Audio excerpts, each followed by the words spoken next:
Hey everyone, it's Jack from Cultaholic.com, and may I personally congratulate you for clicking on this very video because it's Friday.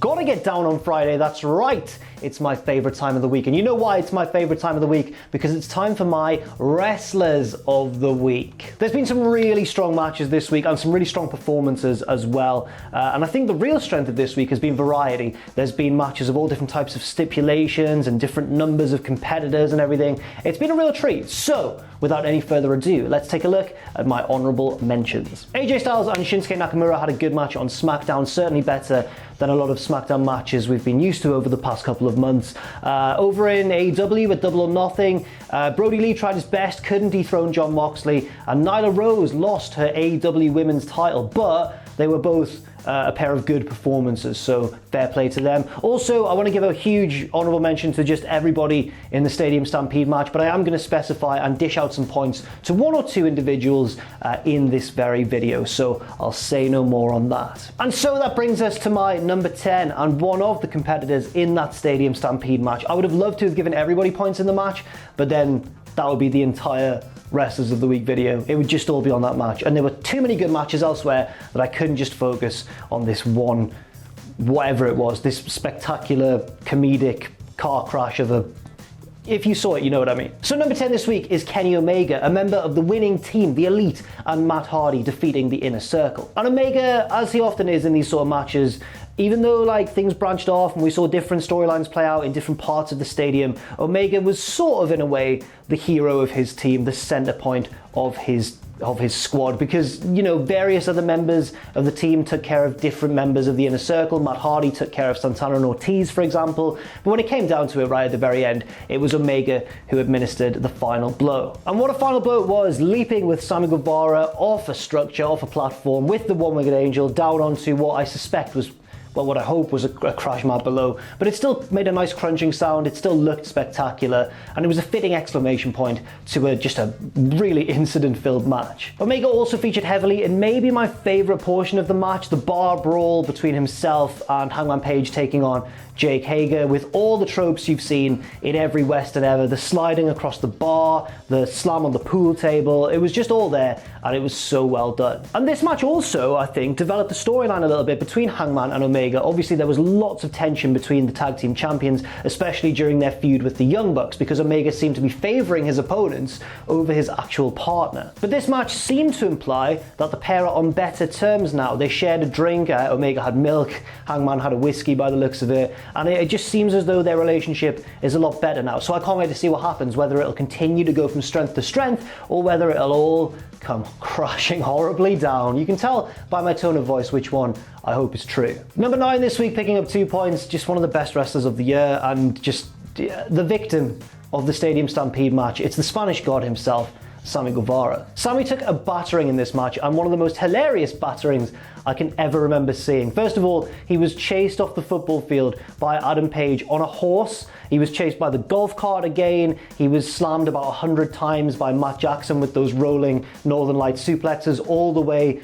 up the field. It was just, everywhere you looked, there was Sammy Guevara getting beaten up in a hilarious way. And I know that certain heels in World Wrestling get a lot of praise for being just so hateable that when they do get beaten up, it's awesome to see, especially MJF, for example, and that's totally justified. But I think Sammy Guevara is right up there. He's so smarmy and so full of himself that when this happens to him, it's just so hilarious every time. I mean, I'm still thinking about that bump off the golf cart a few weeks ago, but his performance in this match was just as funny. I assumed, once I noticed that all the members of the Inner Circle were getting picked off one by one, I assumed that Jericho would be the last man standing and then the Elite would all just take him out. But I think, in hindsight, Sammy was the right person for the role. You know, he's so good at being the weasel caught in the trap, if you want to put it that way. He's so smarmy, but kind of sympathetic as well. I felt sorry for him when he crawled into the sprinkler and it woke him up from his daze and then he thought he'd won the match. It was just all so well done. So well done, Sammy Guevara, 2 points for you.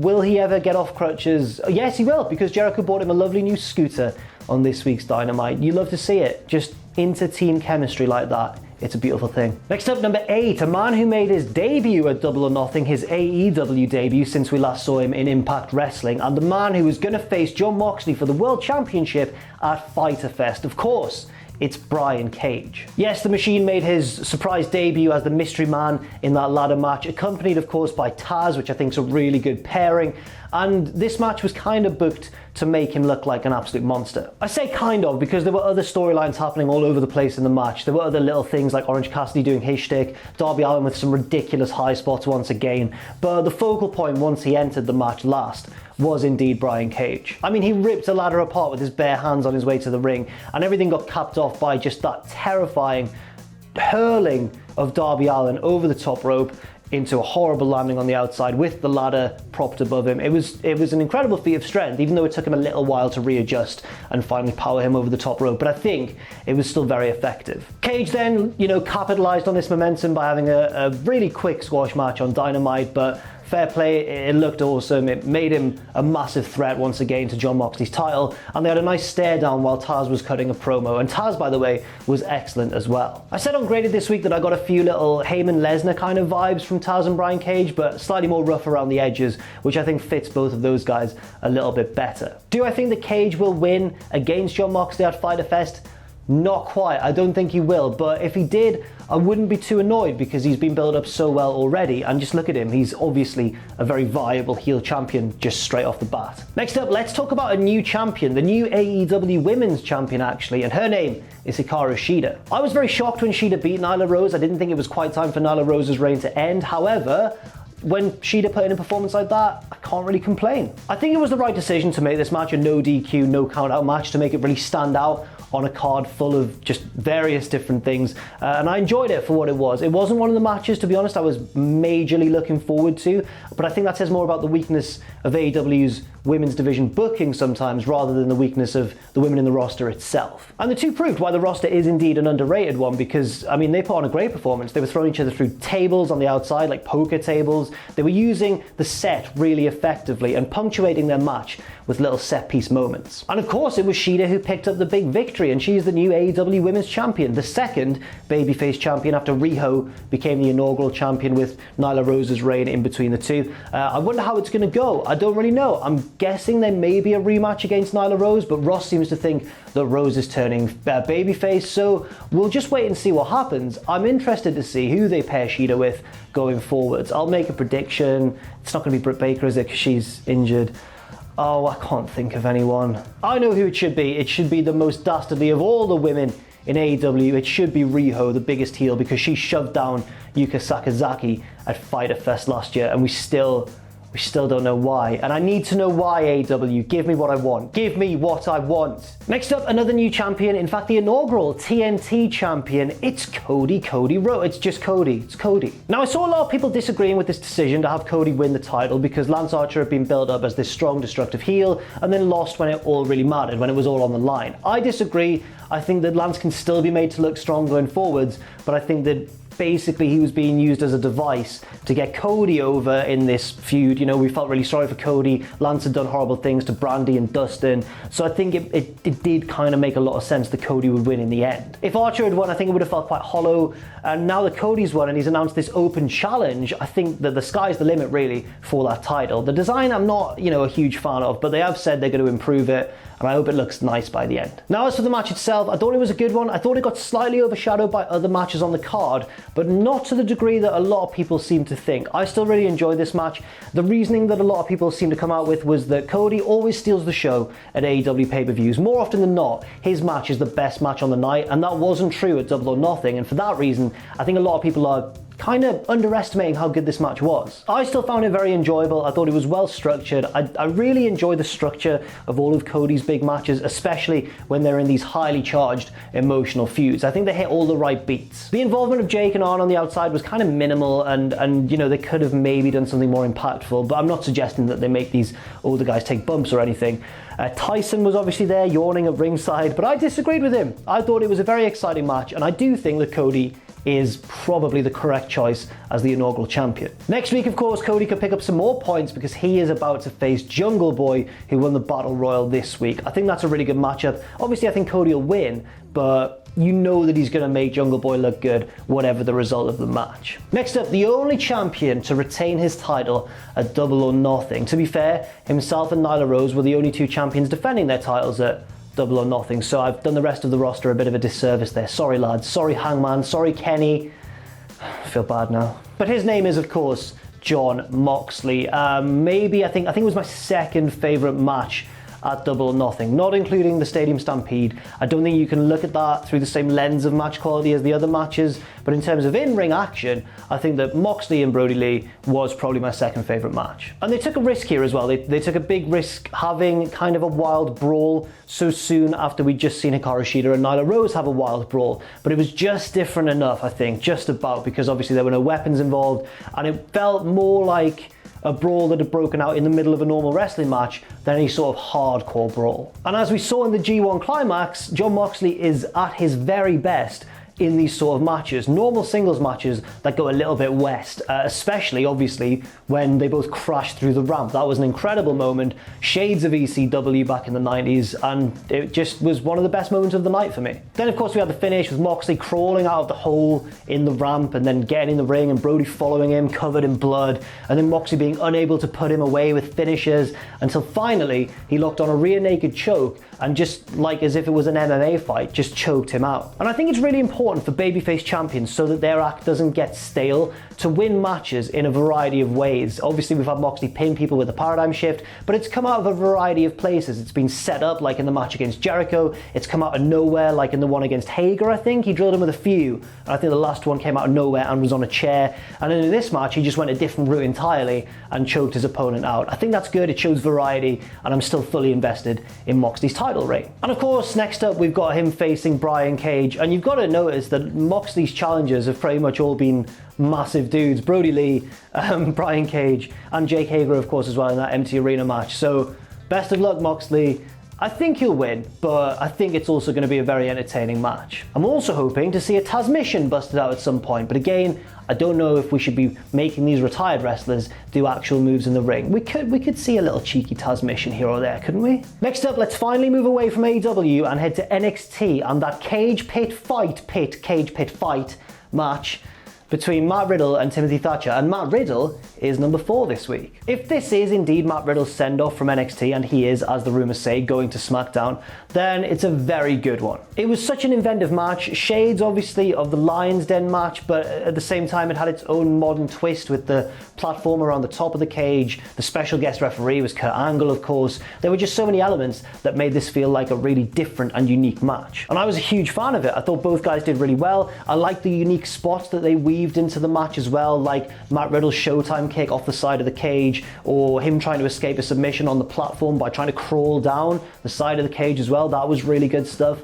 It was genuinely like you couldn't take your eyes off it because there was so much innovation going on minute by minute. The only downside for me is that as good a send-off as it is for Matt Riddle, it's also quite an abrupt one for circumstances, of course, outside of anybody's control. But he was flying high not long ago as the tag team champion alongside Pete Dunne. Their storyline has just been totally scrapped by the looks of it because Pete Dunne can't get over to wrestle, and now Matt Riddle's apparently leaving NXT. I'm worried for what happens to Riddle next, because obviously there's always these rumours that he's rubbed people up the wrong way, and if he gets to the main roster and that happens again, Vince might just bury him for years and years and we'll never see him reach his potential. And his potential is, make no mistake about it, world champion level. But you never know what's going to happen. It's just that more often than not, when someone gets called up from NXT and you think they're a no-brainer, they're going to be a huge main event star quickly, like Ricochet, for example, or Aleister Black, it just doesn't seem to happen, or it happens very slowly in the case of Aleister Black. In Riddle's case, I don't know, he might just be too out the box and different to what Vince McMahon wants. I hope that's not true. I hope that Vince broadens his mind a little bit and gives Matt Riddle the push he deserves, because he is really captivating and incredibly talented. Number 3 this week, the number 1 contender for Cody's TNT Championship. It's everyone's favourite, and Jim Ross's favourite especially. He always mentions it. It's Jungle Boy, Jungle Jack, Jungle Perry Boy, Jungle Boy. 2 great performances from Jungle Boy this week. Obviously that match with MJF at Double or Nothing was superb, probably my favourite match of the night as well, and just almost like AEW showing off, saying these are 2 of our youngest guys, look how good they are. And then of course as well, we had the match, the Battle Royal on Dynamite this week, where Jungle Boy won, and that means he will face Cody next week and could pick up like a lot more points because of it. The Battle Royal was really good. It featured a lot of different storylines going on. Will Cole Cabana join the Dark Order, for example? But the last little few moments between Jungle Boy, MJF, Wardlow, and Orange Cassidy were really nicely done. There was almost like a tease of Orange Cassidy doing the trope that is way too overused in Battle Royals, which is that someone appears to get taken out of contention early, but they were never eliminated, so here they come into the ring and then they win. But they subverted that this time. So Orange Cassidy did join the match very late because he was beaten down by Santana and Ortiz on the outside during his entrance, but then Jungle Boy beat him anyway, which I think was the right decision. And I know a lot of people are disappointed not to be seeing Orange Cassidy versus Cody, but at the same time, I think the Jungle Boy versus Cody is just as strong a matchup, and I can't wait to see how it all goes down. The sky's the limit for Jungle Boy, man. I hate him so much. He's so handsome. Number 2, back to that NXT cage match, and let's talk about big Timothy Thatcher for a second. That image I've used there says everything about Timothy Thatcher and how much potential he has to be a major problem in NXT. If you look there, he's got Kurt Angle holding his arm aloft, and it just looks like destruction all around him. There's a ref peeking over, being like, what is going on? Is everything okay? There's the cage, there's his, his snarled face. He's so effective, and I'm really glad that they wasted no time, really, in turning him heel after a really lightning fast babyface start. The match was awesome once again, and a lot of that was down to Matt Riddle, but a lot of that as well was, of course, down to Timothy Thatcher. And I have to give him some more points than Matt Riddle because, of course, he won the match and potentially sent Riddle packing from NXT. Who do I want to see Timothy Thatcher face next? Immediately when I said that, the first thing that popped into my mind was Keith Lee. I'd love to see him go for that North American Championship, provided that Keith Lee retains it, of course, against Johnny Gargano. But part of me thinks that they might not be able to resist inserting Thatcher into the new version of his old stable ring camp, which is now, of course, Imperium. I mean, you've got Walter there, that was Thatcher's old stablemate. You've got Marcel Bartel there, that was Thatcher's old stablemate. They put on some amazing tag matches together, and I just think that maybe WWE will have seen that and they'll think, we can't really resist doing that again. If that does happen though, and this is looking way further forward now, I think Thatcher is then